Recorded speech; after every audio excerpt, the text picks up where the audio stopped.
Wow, kadagko sa isda. Ano say tawag ani guys? Grabe kadagko ni nga isda guys. Yari na din ni sa sud sa mall guys. Display ra. Kalami ani mo isda guys. Lami guys subak. Dagko pa man ni sa bangos guys. Nga kanang tag sa kilo. Grabe katambok guys. Lami ka ni subak. Sa kilasa ni isda. Huwag mo kita ni sa merkado.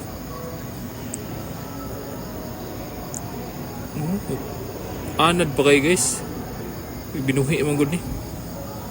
Naka-aquarium. Pero dako po ganing aquarium diri guys. Napay mga porta sa ilaw. Sus. Grabe katambok ani guys. Sus. Mi akasugbaon ni siya. Padul-dul ra ba? Kini guys, mga nagin sa mga sobra kilo ning isda. Grabe yung nakuha. Tambukar pagpurma. Di guro na si bukugon ng isda ba? Una pa bungot-bungot to. Tungod rasan niya sa kaguwang guro niya ba? Ay bungot-bungot. Sus kalami ni mo isda sugbaon. Palutos mantika ba? So dagko wig mata. Grabe. Daghan po din sila guys. Puro dagko. Hanap ang kwarta ning butang aquarium.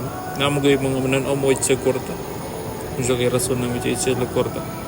Kaya hay gayong maglimpyo ni ng aquarium. Mga kwarta gilo, dagang ngayon siya. Makim pag pitsag magnet. Pero kinag-isda guys, so grabe kadagko. Sus, katampo ka ni guys.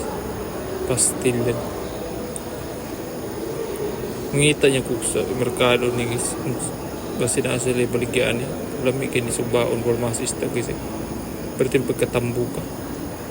Kini guys, mga tanaw ko mga lagyan ni mga barabanan ko ni mo isda. Mga kilo gini kapin. Nagi kini giguro kung kinadak-adan ni murag mo abot giguro ni mga 2 kilo. So dagko na jud gini siya guys. Nindot tayo color. Kuway. Pagkalami. So naan siya sa kwan guys. Nasa Cebu City at bang sa SM Mabulo so may inquan sa tawag niya dito. Ito dagko agad siya.